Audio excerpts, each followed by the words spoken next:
welcome to the Badass Breastfeeding Podcast. This is Dianne, your lactation consultant. And I'm Abby, the Badass Breastfeeder, and today's episode is brought to you by Similry Breast Pumps. Similry Breast Pumps carries ultra-tiny pumps as small as a sticky note to fully adjustable pumps with 85 combination settings. They want you to be in control of your pumping journey. And we will hear more from Similry later. But for now, you can head to Badass Breastfeeding Podcast and check out our sponsor page. See if you can give them any of your business because they make this podcast possible. And while you're there, scroll down, enter your email address, and we'll send episodes straight to your inbox every week. And we're still on Patreon, and we would like to see you there. We haven't scheduled our June Zoom hangout yet, so you could be in time for that. So check the link at the top of the show notes, wherever you're listening from, and check out the tier options and see if any of those look good to you. And we are still hosting our ongoing giveaway for people who leave reviews around the internet. It's just ongoing. So I know people are like, I don't know if you're still doing this because maybe they listened to an old episode. I don't know how old it is. If you're listening to this and it's in the future, just go ahead and send your address to your address. I always say address, and I feel like that makes me sound, I don't know. Like human? I don't like know. Address. I don't know. How do you say like address or address? I say address. Address? Okay. I feel like that's me. I don't know. It made me feel like I felt like it was maybe like one of those weird Midwestern things that people say. Oh, yeah. You know, it's like your address. Send me your address so I can come over and deal with your clogged sink. Oh my God. Yeah, so send a screenshot along with your address to badassbreastfeedingpodcast@gmail.com, and we'll send you a goodie bag of thank you for nursing in public cards and podcast stickers and fun things like that. And now Dianne has our review of the week. And it is short and sweet. It says, absolutely love the information covered in these episodes. If you have a question, they've done an episode on it. That's totally true. Totally been binging while on maternity leave and breastfeeding my second baby. So we do have a lot of episodes. We have over 400 episodes. So there's lots of stuff to choose from. And when I always get a kick when people say that they've been binging on our episodes, because it's like, I don't know if I could listen to us that long. No. I appreciate that people can. I don't think I would, but. No, I couldn't listen to myself for a minute, but. You know. That's what, when we first started this, Tom was like, did you listen to the episode? Did you know? And I'm like, what? I know. Like, my God, I can't listen to that.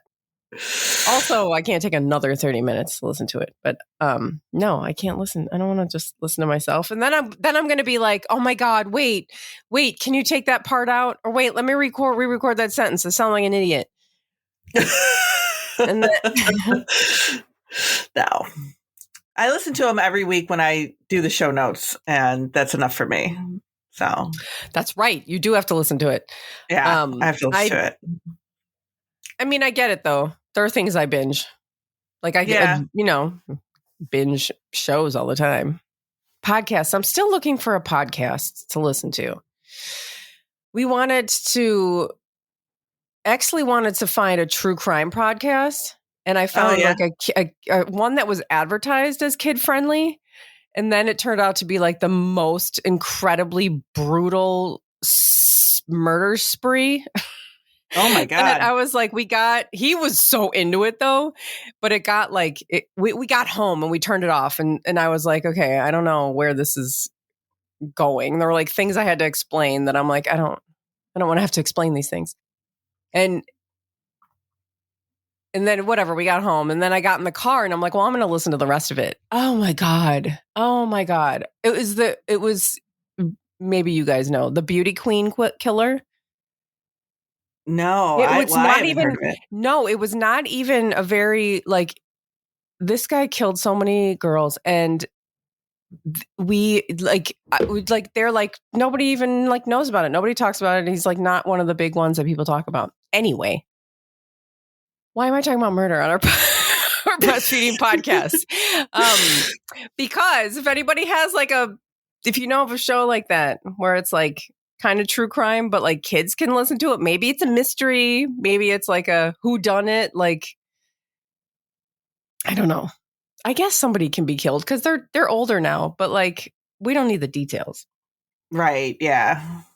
And they do a lot of details. Like the adventure of finding out. Yeah. Kind of thing. Anyway. Yeah. Anyway. If anybody knows one, send it in to us because we'll be interested to hear about it. But today we're going to talk about breastfeeding after 6 months, 6 months and on, because we've had a lot of people that have written in and said, like, nobody talks about what happens after a few months. Like, a lot of the breastfeeding information that's out there is for newborns and the trouble that you run into and the questions that you might have when you're breastfeeding a newborn. But nobody really talks about like what happens when you get to 6 months. You're kind of just out there flapping, like you're on your own. So we've thought we would talk about, we do have an episode on breastfeeding after 4 months, but even then, like 4 months and 6 months, like there's some differences that could be happening there. So we thought we'd talk about after 6 months. Yes. And I feel like a lot of the... Go ahead. Yeah. I feel like a lot of the problems that come up later, like after 6 months, people are just like, oh, well, we did it long enough. So we'll just, and just kind of move on. Or you're just like, oh, I don't know. It's, you don't seek out you're not as motivated. Sometimes people might not be as motivated. Or if you can't find the answers, it's like, well, okay, this is just when it ends. And not everybody wants it to end like that. I know. I mean, maybe if you do, and that's if the ending comes easy, that's fine. But if you're running into problems and you're like, oh, it's been 6 months, or it's been 7 months, or it's been 8 months, and I'll just, stop here or whatever. Then because you've run into a problem, then maybe this will help. We can talk about some normalcy. Yeah. What happens, like the stuff that goes on, maybe you don't realize how normal it is. So the first thing that came up is change in milk supply, but that is because of starting solids. And this is variable based on babies and how much solids they're eating and, all of that kind of stuff. It's very different for everybody, but there could be a change in your milk supply because of your baby starting solids. But that doesn't mean, and that's just like a normal, natural process. Like your baby starts eating a little bit more solids, you start decreasing a little bit more milk because they're taking a little bit less milk. So it's a very subtle change that you may not even really recognize. But it doesn't mean a decrease in nutrients after 6 months. And this is important to know because this is where a lot of times you might hear providers say things like, oh, well, there's, not as much benefit to breastfeeding after this time. There's no nutrients in your milk after that, like all that junk that you hear people say. And in fact, breast milk will increase its caloric content as the volume decreases. So when we always say, at least I always tell parents, and I know we've talked about it on the podcast, milk changes to accommodate your baby's needs. That's why you don't necessarily need more volume. That's why breastfed babies don't take more than like 4 ounces, even at a year of breast milk. If you're giving bottles, they don't take more than like 4 ounces because everything is in the milk. They don't need more volume. When you're doing formula, you have to increase the volume because you need to increase calorie content. You need to increase protein, whatever it is that, the baby needs at that time. It needs to be increased. So you need to increase your volume of formula. You don't need to do that with breast milk because everything you need is right in the milk. And after 6 months, as breastfeeding decreases, as the volume starts to decrease, the caloric content actually increases to accommodate your baby, to make sure that they're getting what they need, even though they're taking less volume. So it's pretty cool stuff that your body is doing. And you can feel very confident that even if your baby is taking less breast milk because they're starting to take a little bit more solid foods, they're still getting what they need from you. And it's like, there is no solid food that can provide that level of nutrient density. Right. Like the amount of nutrients and, there's like immunity, immune system benefits. There's like all of these things in breast milk that people are like, oh, well, just have some chicken or a carrot. And it's like, but it's like, even if your baby's just having a little bit of breast milk, it's still like a great amount of breast milk. Right. There's not going to be like, oh, well, it doesn't matter. It's not that much anyway. Every little bit is great. Yeah.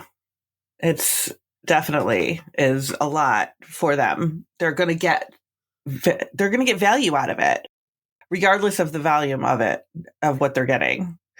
It's going to give them some kind of benefit. So don't ever feel like Abby said, don't ever feel like, oh, they're only getting a couple ounces a day. That's okay. I mean, a couple ounces of breast milk that's got the amount of nutrients in there is incredible. Yeah. It's a pretty big deal. So never feel like you're not giving them enough because they're getting what they need. I feel like if we're just touching on solids just for a second, not to freak out if your baby is not taking to solids. Yes. Because some kids really, really like solids and they're ready for it and they're gung-ho about it. And others take a long time. Jack was closer to 2 years old before he was actually like getting a stomach full of solid foods. And he was breastfeeding all along there and he was just playing around with solid foods, and he was fine. But I mean, there's a lot of doctors that'll scare you about that, and don't worry about it. Yeah. No, don't worry about it.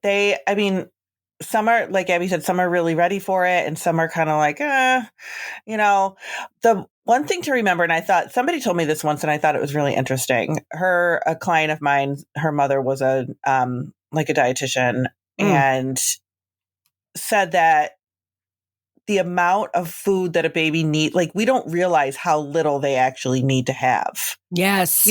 We put all this stuff on their, like if they're sitting in a high chair, we put all this stuff on their tray and they might eat a couple of things. We're like, oh my God, they didn't eat that much. They probably ate way more than you realize. Yes. I feel like one of the episodes, I've definitely talked about this on the podcast before because I couldn't remember the name of the Instagram account and I still can't remember, but it was some sort of like feeding kids, like a something in color, like not breastfeeding in color. That's like a Black breastfeeding page. It was like in like solid foods or something about solid foods. And she was she put on a plate like the amount of food that like a 2-year-old or whatever would eat. And it was like half a strawberry, one little a shred of chicken and like 5 peas or something. And like actually like you see like this is going to fill your child's belly. Yeah. And it's like not very much. And because we don't, because like, look at us. Right. Like, we're just like, oh my God, we need the most giant pile of food ever. Here, I have to have, like, here's my omelet with 6 eggs and my, my pancakes. You go to the diner. Like, if you go, I don't know about every diner, but the diner at our corner is like, here, you want an omelet? Okay, so what would you like with that? Would you like hash browns, potatoes, and then, what do you want? Sausage or bacon that comes with that? Okay, and do you want a side of toast or pancakes? And then, I'm sorry, I thought pancakes was like a main. Yeah, I know. I thought that was the main. No, you get 2 giant pancakes on the side of your everything else. Like, that is not normal. No, it is not. Anyway, it is not. There was this not to like berate this or anything, but like when we went to, my niece lived in New York City. And I know you did too. Yeah, but there was this diner. I don't know if you have ever been there. It was called Junior's. Mm-mm. And it was famous for like its cheesecake and stuff like that. But like their servings of food were ridiculously large. Oh my God. And we went there for breakfast and it was ridiculous how big the servings of food were.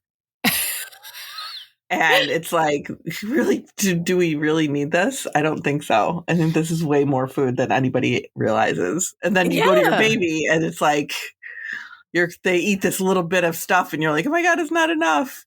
They're probably getting way more. Yeah. They're getting way more. Like, yeah.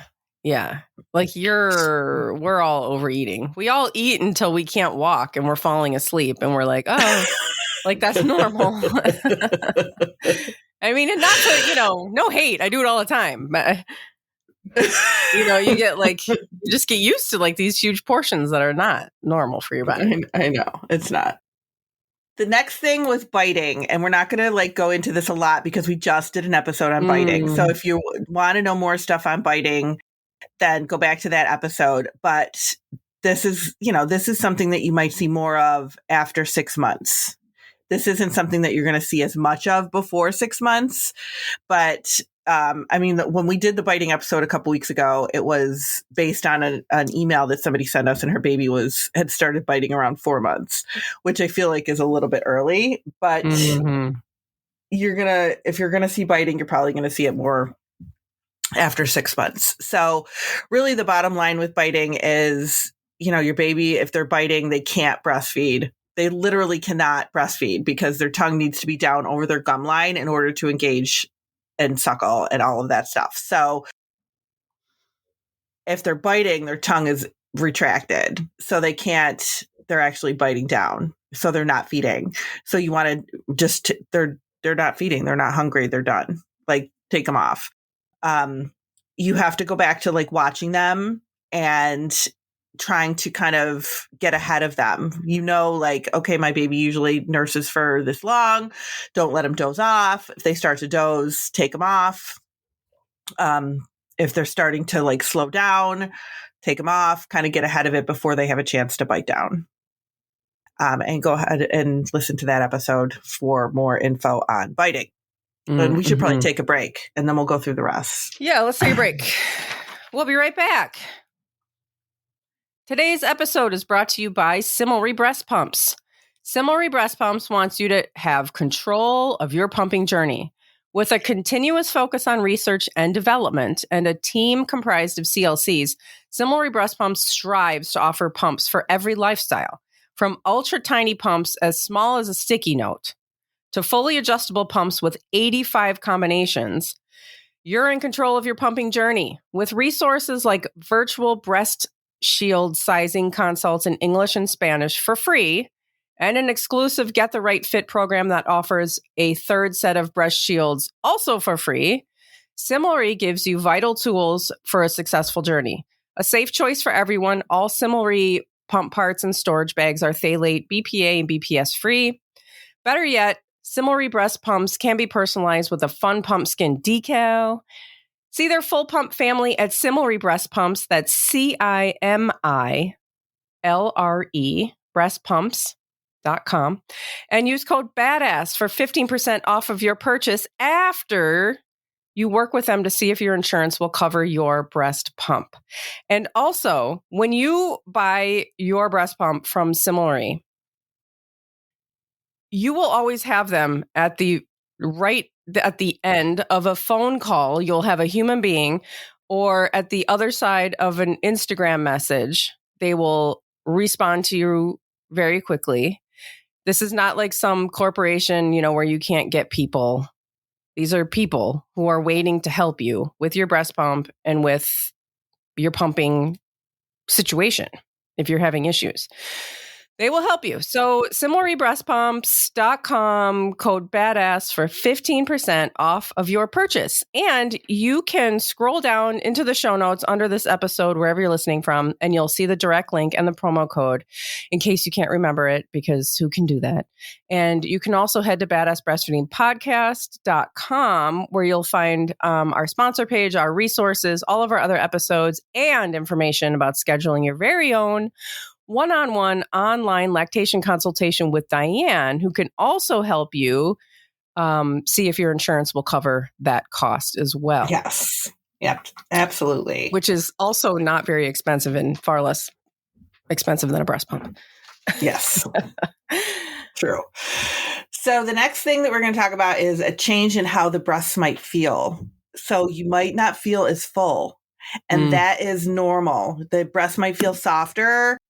They might have gotten a little bit smaller. I remember with my first one being able to go back to my original pre-pregnancy bras again and stuff because by 6 months, because your body just has regulated so much, but that does not mean the milk is not there. I think a lot of times I've heard that a lot. I've gotten messages like, my breasts really don't feel very full anymore. I don't think there's anything in there.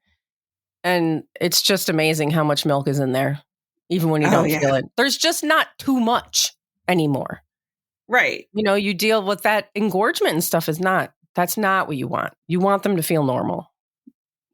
But you go along for months feeling like fullness. Yeah. And then all of a sudden after several months, it's like, oh my gosh, I don't feel that fullness anymore. That's totally normal. And you're going to feel more comfortable. You're just going to be more comfortable. Yeah. But the milk is still there. So you don't have to worry at all about that. After 6 months, you do have the possibility of your period returning. So that is going to cause some problems, so to speak. And this isn't for everybody. Not everybody gets their period back. It's so variable. So I have had people who breastfed their babies every 2 hours, around the clock, constantly, and got their period back at 3 months. Or, that was me. Yeah, see? And I also basically bled the whole time. Ugh. And so I was just random bleeding, like postpartum bleeding, I guess. I barely remember. And then my period came back. So it was all of that I made up for 9 months of not having a period, which is awesome, in a matter of 6 months. Oh my God. I was like, this is bullshit. Yeah. Anyway. I know. I had one mom, her baby breastfed every hour and a half. That's just his routine, how his routine was. Yeah. He was just always on the breast, and she got her period back early like that. And I was just I can't even believe it. It's not fair. No, it's not. Let that be one thing that I don't have to think about or deal with. I know. And then, then some people go a long time. I went a year. Well, yeah. So and some people are freaking out because they're like, it's been 2 years. I haven't got my period.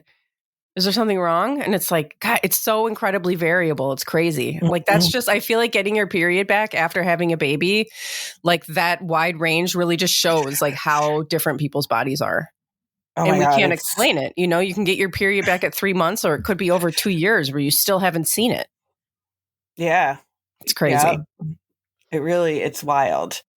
So if you haven't gotten it back yet, you could start around 6 months. And the reason why that could be is because your baby might start to sleep a little bit longer and you're starting solid. So your baby might be nursing a little bit less. So if they're nursing a little bit less, they're not nursing 24 hours a day anymore. The likelihood of you getting your period back is higher. So it could absolutely come back after 6 months. Mm-hmm. Things that you might come up with this is supply dropping. or I shouldn't say dropping, I should say dipping, because it comes back up. Mm-hmm. So it does dip with your period because with the hormones of ovulation and everything cause your supply to dip. So if you are straight breastfeeding, you might not even realize that this is happening because the baby's going to get what they need when they nurse. But if you're pumping, you're going to see it. You're going to see that change in supply during that time. Mm-hmm. And it's going to frustrate you and it's going to worry you because that's what happens to people when they see their supply dropping. But it's going to rebound and come back up again. There's things that you can take for it. Like people say that they can take like calcium and magnesium and it helps them. I don't really know anything about that. Like I'm not sure like how much you should take of it or when you should take it, or if it's something that you should take around all the time, or if it's just around your period. That might be something to talk to like a dietitian about or a nutritionist. But there's some things that you could try to do. You can pump more during that time. If you are a pumping parent, you can definitely pump more to try to make up for that stimulation and increase those hormones, but it'll pass. It will pass. And then as your period starts again, it might not be regular either because it just, you could just be kind of all over the place, but you do have the possibility of it starting again. Comfort nursing, you might see a little bit more comfort nursing after 6 months. And that's just your baby they start to go through stages like, what do they call it when you leave? Separation anxiety. Yeah. Things like separation anxiety are kicking in at like 9-ish months. And, so you are seeing different things happening with your baby, and they are a little bit more aware of what's going on. They're more aware that you're not there. They're a little bit more aware if they're in different places. And they might do more of that comfort nursing. And that is totally normal for them to be doing. We kind of expect it's good. Because once again, that is self-soothing. Yes, you're there. That is how they are learning to self-soothe by using nursing, by comfort nursing. They're soothing themselves. And that's a whole part of them, learning to do that. Some people think, well, they're nursing, so they're not self-soothing. It's the opposite. They are self-soothing. They are learning that. That's what they're doing. They are learning. So let them do that. Yeah. I mean, after 6 months, they're going to start they'll start moving around and they'll start, getting hurt, bumping their head or tipping over like stuff. And you'll see them like nursing will help. What are you laughing at them tipping over?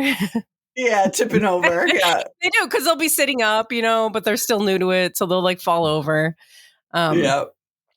And they'll start using nursing in certain ways to help them, soothe. And you see more of that, I think, in like in newborns. They're kind of just nursing all the time. And then you start to see their personality. You start to see them doing different things. You start to see them kind of using nursing in certain situations where, they need that comfort. Yeah. Yeah. So totally normal stuff. And, that's kind of when you hear people say, like, when their baby weans, how they're like, what am I supposed to do now? I use breastfeeding for everything. You know, it's like, that's kind of when that starts, is after that 6-month mark. And they're getting a little bit bigger and they're trying to, like, they're realizing things whenever they get hurt, whenever they're tired, whenever they're sad, whenever they need comfort. Like, you just nurse them and they're fine. It's like the answer to everything, and let it be the answer to everything. It's so much easier. You think it's not, but it is. You need to use the phone, put them on the boob. You need to have a conversation at the park with your friend, put them on the boob. They fell over, they hurt themselves, they bumped their head, put them on the boob. They're tired, put them on the boob. Yeah. It really is harder later on. Absolutely. Now, your baby, as they get a little bit older and they do get more into things, like they're playing more, they're doing more, they're also might be nursing less. And that's not because of solids, but it's because they can take more, they're taking more volume. They might be stretching out their feedings a little bit. They might go 4 or 5 hours in between a feeding as they get bigger. During the daytime, that might not happen. It really is variable depending on your baby, but some babies will stretch out their feeds a little bit longer in between because they're busy. They're doing stuff. So you might find that they're just not nursing as frequently as they were before. And that is okay. That's normal stuff. You can just nurse them, when they want to be nursed. And that kind of goes along with like my last one, which was they're kind of getting distracted again. You go through this phase at around like the 3-4 month mark where they're kind of realizing that there's a world around them and they get distracted and they're like looking at everything and they're not nursing well. And then they start to nurse a little bit better again. But then as they get older, they're starting to crawl. They're starting to like sit up and tip over, like Abby said, and they're doing things and, they're playing and they're involved in all this other stuff. That is way more interesting to them sometimes than feeding. So you might have to take them back into that dark room again. You might have to limit the distractions from them. You might have to just kind of like remember that they are going to make up for their feedings. They're not going to not eat. They are going to eat, but it's probably going to be more of like when they want to. Some babies will just crawl up and nurse a little bit and then crawl away and then come back and nurse a little bit more and then go back and play. So it really just depends on what your baby is doing, but it could be that they are going longer stretches between feeds, and that's totally normal. Yeah. Totally normal stuff. Yeah, I just wanted to add to like latch changes because as they get a little bit older, maybe that's more like kind of into the toddler years, but their mouth is getting bigger. So their mouth their latch might feel different. It might change over time. And you might just need to help them a little bit with like getting a deeper latch again. Like a lot of growth happening there in their mouth. Yeah. And just for your own comfort, just kind of like helping them get that deeper latch, as they're growing, learning how it should feel to them, and they'll get used to it. Like if they've got a shallow latch and you want it to have a deeper latch, you can work with them on that and they'll learn. Mm-hmm. And then waking, like they might sleep longer stretches or they might sleep shorter stretches. Yeah, I was going to talk about that too. They absolutely, because if they're teething too, especially, they might be waking more during the night or they might sleep longer for you. It really is, just depends on what kind of baby you might have.